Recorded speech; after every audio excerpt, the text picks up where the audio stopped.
the deities, Sri Radha Gopinath, they'll have their darshan, but do they really understand what they're having darshan of?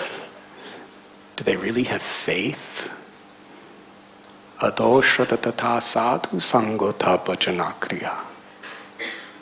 It's through association that we have faith in the deity. It's through association we have faith in the Srimad Bhagavatam, in the holy name, in the holy places.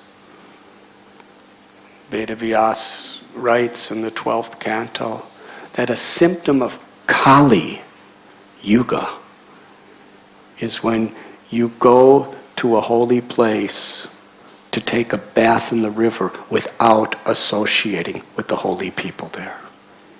That's a symptom of Kali. You go to a holy place, we can't see holy places with these eyes made out of flesh and water. We see through our hearts. And our hearts enable us to see through the words of the apostles. When we see through the eyes of those who see, then we actually see.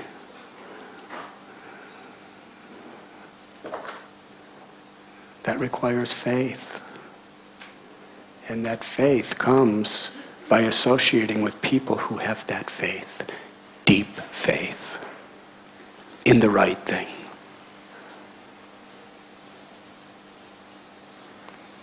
This is foundation of our spiritual lives. And it is our responsibility to develop those qualities. Even philosophy, we can't understand unless we have the right character. Krishna told Arjuna, you can understand this message because you are not envious. Very powerful. We could memorize the entire Bhagavad Gita and recite it, the entire text three times every day our whole life and not understand a word of it. We can be giving Bhagavad Gita kathas and 100,000 people come to every one of our kathas and we leave them totally spellbound by our analogies and our symbols and our philosophical, logical explanations. And we may not understand a word of it if we're envious. It's all superficial.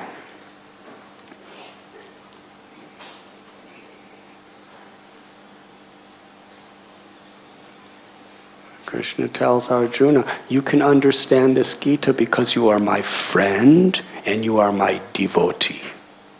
He doesn't say because you're a scholar, he says because you're my friend and devotee.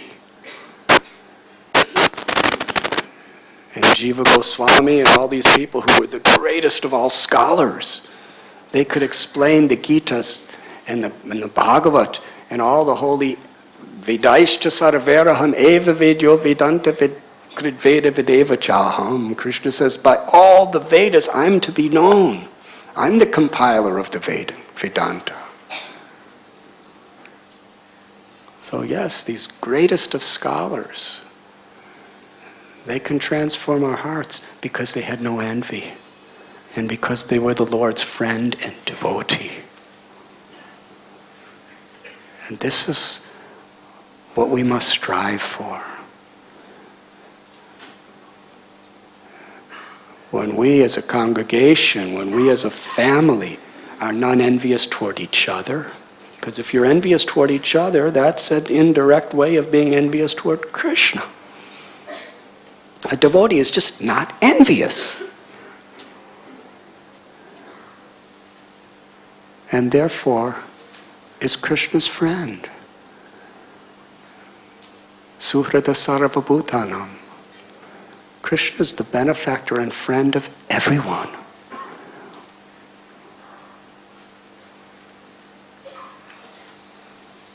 And if we really trust that, then we also become Krishna's friend and devotee.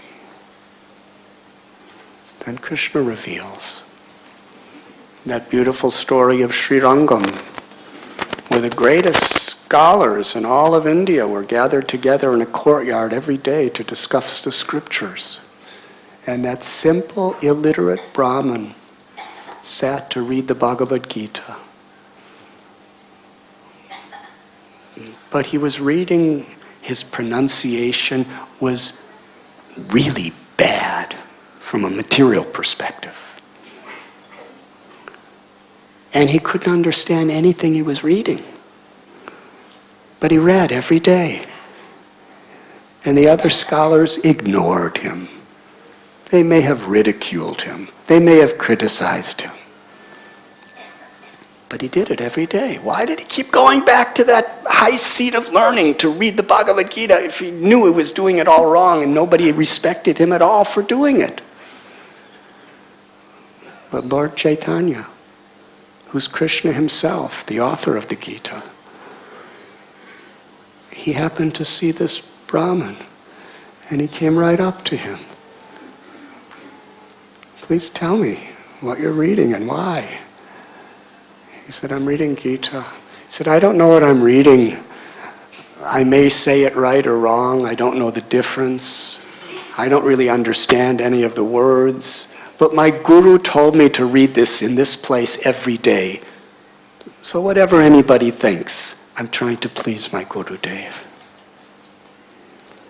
Lord Chaitanya said, well, if you don't understand what you're reading, or whether it's right or wrong, why are you crying?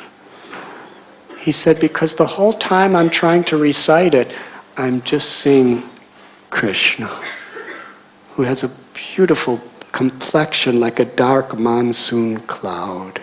And he's holding the reins of Arjuna's chariot. Krishna's taking the role of the servant of his own devotee as he's speaking the truths of Bhagavad Gita. And this image of Krishna, so merciful, so kind to his devotee,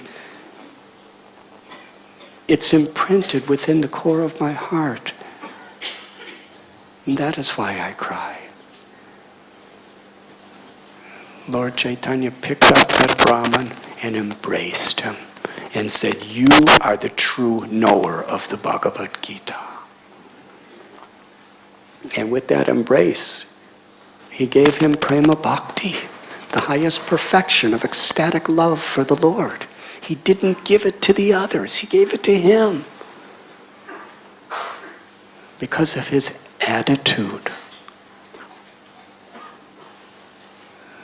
Sanatana Goswami explains how pure devotional service, or Lord Chaitanya explained to Sanatana Goswami, pure devotional service, prema bhakti, shuddha bhakti, is very rare. Why is it so rare? Because when Krishna gives shuddha bhakti, he gives himself. Krishna is purchased by those who have unalloyed devotion. Krishna is subordinate to the love of his devotee. So Krishna is not going to give it easily. But if one is sincere, serious, and has no ulterior motives, Krishna easily gives pure devotional service.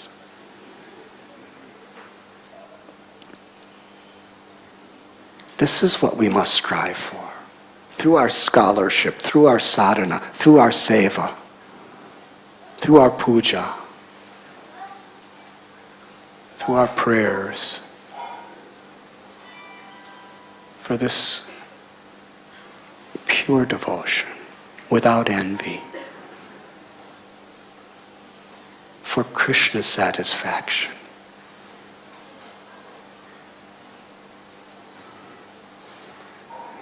And when we can live together, helping each other for this purpose, not being competitive or envious due to the ego, and letting the ego justify it as I'm smashing this person to defend the highest principles of Dharma. The ego can justify anything. We have to be very careful what actually pleases Krishna.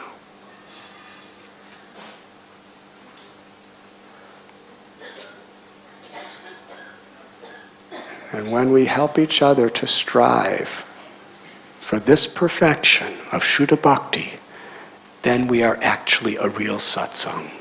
We are really a sangam.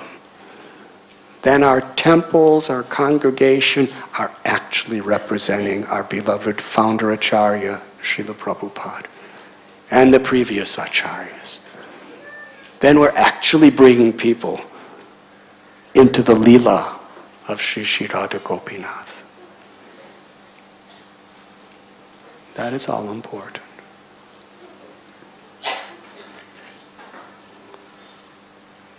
This is the message of Srila Prabhupada's books. To give the book is a fantastic service. But to live the book along with it is what Prabhupada really expects of us. It's what Krishna is waiting for. And for that we need each other. It's another form of false ego to think that I can do it without the association of devotees. Rupa Goswami tells that in order to follow the principles of bhakti, satsang is so important. And in this particular verse we see how this very sweet.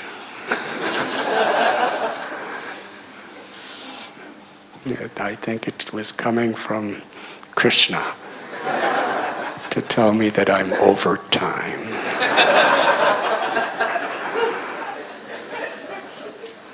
And your laugh is the confirmation.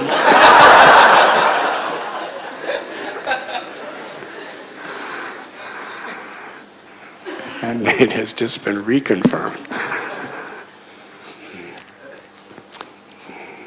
So Kamsa he's a great teacher of bhakti. The story of Kamsa teaches what we should not do and what happens if we do what we should not do.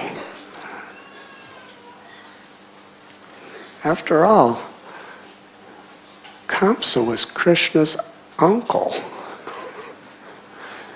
He was a relative. How would you like to be? Krishna appears once every 8,640,000,000 years. How would you like to be his uncle? That's a pretty rare position.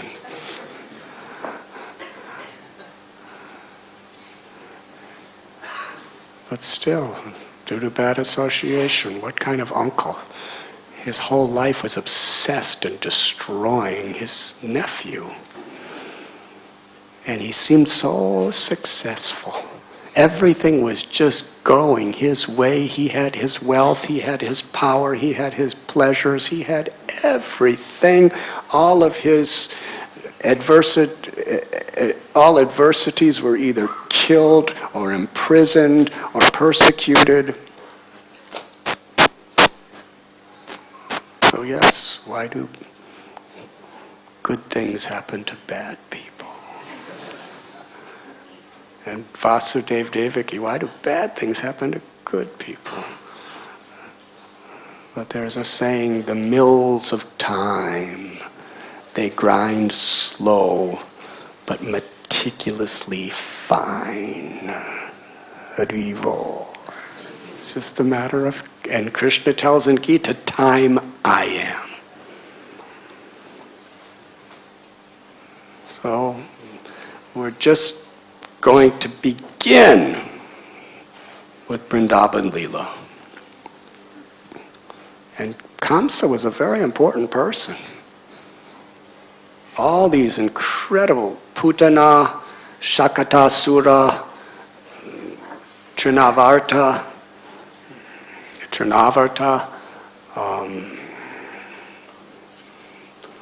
Bakasura, Aghasura, Vatsasura, Pralambasura, Vyomasura, Aristasura, Keshi. These are just some of the asuras that came to Vrindavan. They were all sent by Kamsa. And we're just relishing in great ecstasy the story of Krishna killing these demons. And even the cowherd boys, Vishwanath Chakravarti Thakur, he explains that when Krishna and the Gopas would play, they would be so absorbed in playing with Krishna. Can you imagine playing with Krishna in the pastures and forests of Vrindavan? And this is the internal Vrindavan, without the high-rise, five-star hotels and the pollution in the Yamuna, and people throwing garbage all over this place and responding to nature on the footpath. This is Goloka, descended to earth, Gokula Vrindavan, beyond the veneer of the illusions of this world, playing with Krishna. Every type of game was, the play was simply an exchange of ecstatic love. There was no way they could stop their games. It was irresistible. Krishna was being conquered by his devotees were being conquered by Krishna, and all the devotees were being conquered by each other. The material world we want to conquer, but the goal of bhakti is to be conquered by Krishna's beauty, his sweetness, his love, and the beauty and sweetness of love of all of his devotees. But at the same time, Yashoda and the different mothers, Rohini, they would send lunch for Krishna, but they would not, they were too engrossed in playing. So by Yogamaya's arrangement, she somehow or other induced the demons sent by Kamsa to come just before lunchtime every day.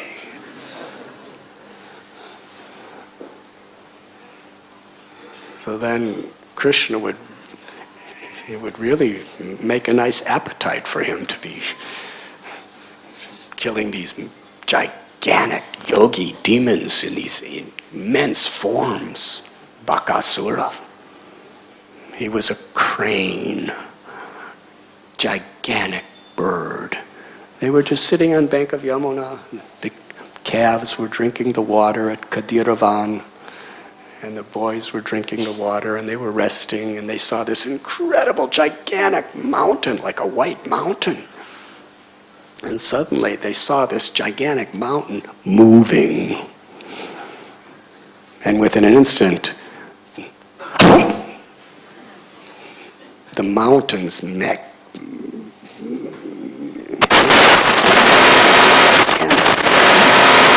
swallowed Krishna. And he went into Bhakti's throat. And this really builds an appetite. Seeing Krishna eaten really builds your appetite. So the cowherd boys were weeping and crying and beside themselves. Krishna's eaten, and even the demigods, their appetite. Our Lord, the Lord of our life has been devoured by this Bakasura. Krishna, he's the sword. His bodily rays are the Brahmajyoti, the Brahman, the all-pervading light that extends everywhere in all of existence is Krishna's bodily rays. So that Brahmajyoti started burning Bakasura's throat. And ultimately it burned so much, I'm not going to get into sound effects on this one.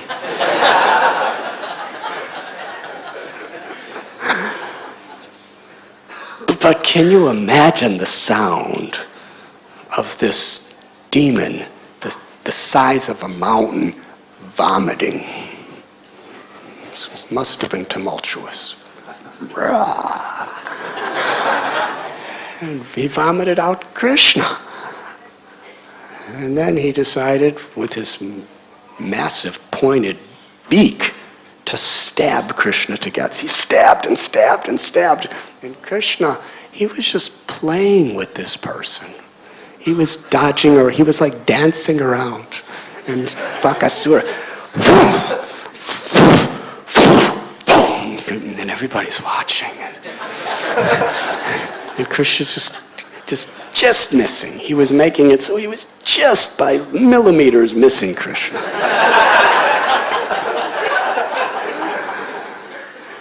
And it was just too much. All the devotees were about to die to see Krishna in this. He was just a little boy, little tiny boy.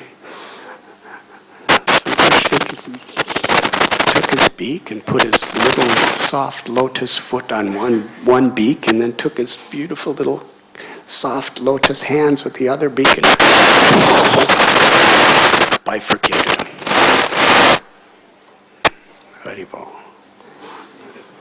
And everybody was very much, the demigods were showering flowers, and the cowherd boys were jumping up and down, crying out, "Well done, well done."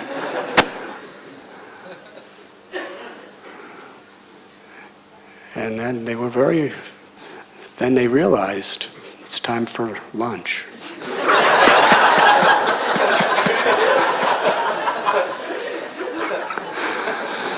So they'd gather on the bank of the Yamuna or in the forest, and they'd make circles around Krishna, and they'd open up their lunch boxes, and they'd have nice prasad. So Kamsa was facilitating all of these wonderful pastimes. He didn't know it. But Krishna can use even the worst person to actually facilitate the devotees to serve him and please him. And from another dimension, from what we're speaking today, even the most unfavorable situations, ultimately, if a devotee sees Krishna's inner purpose within our hearts, tatena kampam susamikshimano, we understand that even the worst atrocities can help us to take shelter of Krishna even more, even better. If we have the vision. And for that vision, we need the Srimad Bhagavatam. We need the satsang of devotees who are striving for that common purpose of trying to seek Krishna everywhere. But Bhaktisiddhanta Saraswati Thakur said, don't try to see Krishna. Try to serve Krishna in a way that Krishna wants to see you. Now, how does that connect with this idea of seeing Krishna everywhere? It means seeing Krishna everywhere is seeing the opportunity to serve Krishna in every situation, everywhere, in a favorable way with love and devotion.